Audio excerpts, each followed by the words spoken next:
Thanks for watching. No sooks, no lefties. I was at Bathurst. If you went to Perth to watch the wrestling, or maybe you just had a good weekend campaigning for the seat of Keppel like James Ashby, or probably a bit of time in the farm or doing her best in South Australia as none other than Nicole Flynn, I hope you had a good weekend. Let's get straight to it. So, guys, new poll. It's the one that comes out, the Resolve poll.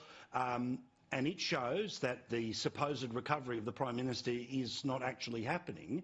Nicole, am I surprised when we've talked about for how long and how many nights in a row that too little, too late tax cuts and all this sort of parading around and basically sort of the domestic version of Airbus Albo, people aren't buying into? They're not buying that he's in the same fight that they are. Of course they're not buying that the Prime Minister is on their side. He has lied to them on a range of fronts. First of all, the tax cuts, power prices, Paul, that's hurting people badly.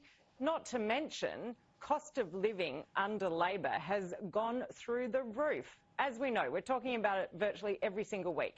When voters' hip pockets are hurting, they know who to blame in this instance. It is the federal Labor government, because this has all happened on their watch. And last year, the Prime Minister couldn't keep himself in the country. As you said, he was Airbus Albo, flying to literally every other nation in the world to talk to them about, you know, more important problems than worrying about voters here in Australia and how people are doing it tough, businesses and families, everyone. And then he didn't learn his lesson from all the feedback he was getting at the end of last year. And he's been jetting around the country to go to the tennis, the cricket, and now back-to-back nights, first at Taylor Swift's concert and secondly at a private Katy Perry function in Melbourne. I think people have had enough, Paul, and I'm not surprised that the polls are heading in the direction that they are. Yeah, I mean, again, James, all of the narrative gets blown away by whatever happens in Dunkley, which is why we're doing the pub test there tomorrow. But I just think there is yet again a great gulf between those who talk about this stuff all day, every day, and the reality that, okay, yes, there is these changes when it comes to the tax stuff, but when you actually look at the numbers, it's too little, too late. And it isn't a circuit breaker from a government and a Prime Minister who's always more than happy to hang out with the cool kids and not actually do much for the people that are, you know, cleaning up after the cool kids once the concert is over. Well, this is it. The Prime Minister needs to realise that to be cool, people need to respect you. And when you've got a respected following, that's when people will recognise you as cool. So going to the tennis and Taylor Swift and wearing your trendy little bracelet that you got there at the concert, it's not going to help you. The reality is, here in Yeppoon, and I've always spoken this place up really high, it's really tough to buy a house here. You've got to be earning $117,000 a year now to buy a house in Yeppoon. And I've said to so many people, the house I bought a bit over 3 years ago, I wouldn't be able to afford to buy today, and I'm on a good salary. The sad reality is it's getting harder and harder for people to get in their first home. It's certainly, when you go and buy 2 bags of groceries and you're smacked with $160, that's tough to swallow. And if the kids dare want to do a bit of after-school sport or extracurricular, whether it be arts or whatever it might be, it's damn tough for a parent. So these are the challenges that the Prime Minister's missing. He's more focused on a wedding rather than dealing with cost of living. He's more interested in travelling overseas than he is travelling throughout domestic routes here, which people are struggling to afford to buy an airline ticket these days. You try and fly from the east coast to the west coast of this country. I'm about to go to Perth later on this week, and I was dead smack, I was whacked out by the idea of paying nearly the same price to go from Brisbane to Western Australia as what I would from going from Brisbane to LA.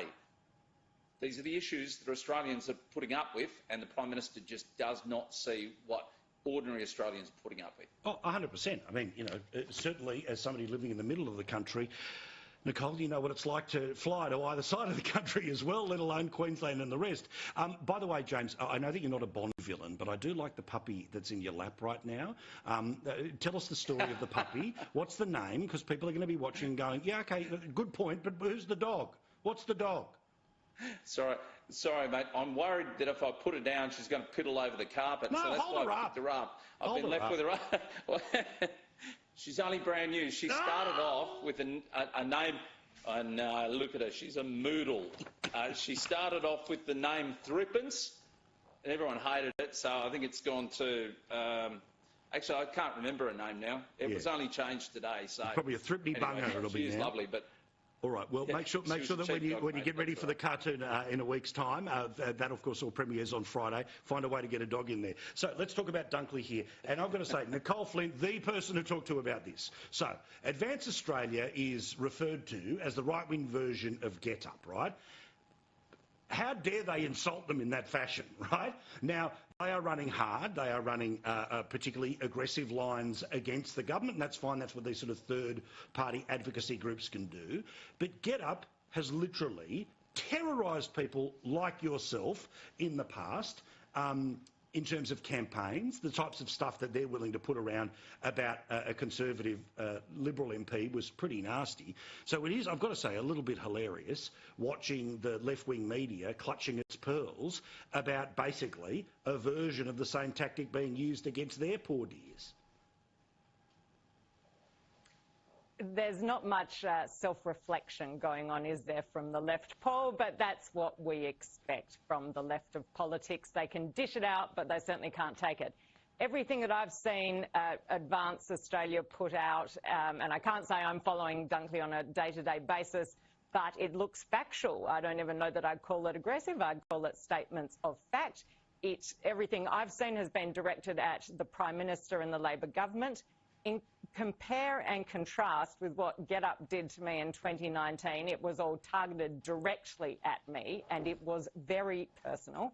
And it wasn't just online or print pieces. It was the in-person constant harassment by many people, not just the stalker who was in cahoots with them, but there were a lot of Get Up volunteers who were following me around from event to event, turning up at my office, turning up at my campaign launch, and as they admitted to the parliamentary inquiry into their tactics in the 2019 election, they subscribed to a tactic imported from the USA called bird dogging, which essentially is to identify, hunt down, intimidate and harass your target, which is precisely what they did. So I have not seen a shred of that behaviour from Advance, so how dare they claim that Advance Australia are doing what Get Up did, because they're clearly not. No, but I mean, I just love this sort of very precious writing about this organisation. And look, we'll all see what happens. Obviously, they were very successful, particularly when it comes to the social media game during the referendum. We'll see whether they're able to replicate some success in the Dunkley by-election. If they can't, well, then they'll maybe re-examine some of their methods, but to pretend that they are Get Up is absolutely outrageous. James, I want to talk here about a little trick, a little side game, which always happens, which is when struggling state governments turn around and say, we will build a train from here to the moon. We guarantee, here's all the artist images of it. Here's all of the, everyone, isn't this going to be the greatest thing since sliced bread? Asterisk. The federal government has to pay for half of it. Perfect example has just been served up by that idiot Stephen Miles, which is there's going to be a new train line linking the Sunshine Coast, where there were a couple of Labor wins at the last Queensland election. It'll bring you down to Brisbane. Oh, but it may not actually be done by 2032, and the federal government has to pay half. So why on God's earth does this even become a story? How do you get to go out and announce you're building something when you're only willing to pay half of it, and it won't get built for 10 years? Paul, I grew up on the Sunshine Coast. I was a kid that grew up and did primary school in Landsborough, so I was a railway boy. My grandfather was a station master there at Landsborough and Malula. And this has been on the cards. If you're a Sunshine Coaster, this has been on the cards for at least 3 decades that I remember, and I'm 45, so I remember this when I was a teenager. They've been promising a duplication of the railway line for such a long time. It's never going to happen, and if it does, I'll be an old man, probably retired by that point. It should have happened a long time ago. They've been talking about light rail for a long time, even on the Sunshine Coast. That's not going to happen. You're more likely to catch a bus if you're going from Landsborough to Brisbane or Nambour to Brisbane these days than what you are to do to catch a train because of the amount of rail work that goes on. So therefore, when you've got a single line track, what they do is they throw you on a bus. So it's impractical for people to get on a train these days if you want to travel from the Sunshine Coast to Brisbane. There'd be a lot of furious people. It's not worth the paper it's written on. If Labor are promising a railway track sometime after 2032, you can count on it arriving by 2050. Yeah, correct. I mean, we just see all this stuff all the time. But anyway, I just wanted to call it out again. I also noticed that there's polling suggesting that it's neck and neck. Apparently the change in leader has revived their fortunes. Queensland, please, on the behalf of the rest of the country, you know what to do with this mob, and do it twice to make sure it's the case. By the way, news poll has just dropped as well. It still remains 52-48 on two-party preferred, but the primary vote is what's worth noting here. Labor's primary vote's now dropped to 33%. It's gone down in the campaign after the too little, too late tax cuts. Coalition is at 36%. To give you an idea of how that would play out in Dunkley, should that actually be the case this weekend, it was a 40% primary vote for the Labor Party in Dunkley at the last election. If the current national vote is 33%, well, obviously that would be disaster for them at this upcoming poll, but there are local factors and all the rest of it, but watch this space. Just there'll be plenty more analysis in the morning. Now, Nicole, I want to talk about how the Teals, who are not running in Dunkley, by the way, because remember, it was all about giving people a chance and a different voice and all the rest of it, but of course it was about hunting Conservative MPs. Perfect example. They are eyeing up somebody to run in the former Prime Minister Scott Morrison's seat of Cook. And then, of course, remember when they didn't run against anyone in the Labor Party at the last election, that was because they weren't the party of government. Well, I would have thought that, the Teal would have turned up at this by-election, but of course the reality of the Teal is that they exist to destroy the Conservative wing of the Liberal Party. I don't know what will happen when it comes to Cook. I wouldn't imagine it would be as successful as it's been in other parts, but we know what the reality of the Teals are. It's just I wish the rest of the media that get paid to talk about politics full-time actually notice they don't run against Labor. They don't run against, generally speaking, Liberal moderates. They just run against Conservatives to try to swing their seats. A couple of other examples, but you know my point. Exactly, Paul. It's completely disingenuous. They might as well be called a front for the Labor Party or the Greens. And really, the Teals, in a sense, have taken on the mantle that Get Up sort of let go at the 2022 election when we barely saw or heard anything from them. So it's dishonest. I mean, if you're going to put yourselves out there as really sort of a third or fourth political force, which is what they seem to be doing with the level of cooperation that has been revealed between these Teals and independents lately, then you should be running equally against Labor and the Liberal Party if your issue really is the major parties. It's, I just hope we keep talking about it. I do hope other media outlets start pointing this out, because it really isn't. It's really pretty dodgy. Well, also, it's all a little too cute by half, right? It's all this sort of passive-aggressive nonsense, which is then pretending to be one thing, but we all know what the reality of it is. And also, the truth is that what this is about trying to do is that you're trying to say that even if 40-something% of people vote for Team Blue, well, funnily enough, if everyone who isn't Team Blue all gets together, then eventually they can take their 6%, their 7%, their 12%, their 21%, put it all together, and then that's how they end up with the result. And it's it's a great hack in terms of making the most of our preferential system. But if it's just about creating another option to gang up on the preference game, well, then we all know what this is. All right, James, let's talk about Trump today. South Carolina, he, of course, will be the Republican nominee.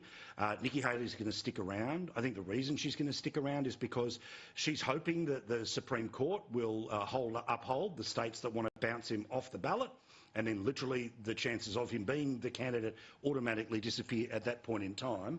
But 60-40 in the place where she was re-elected as a governor, that ain't a great one for the hometown girl.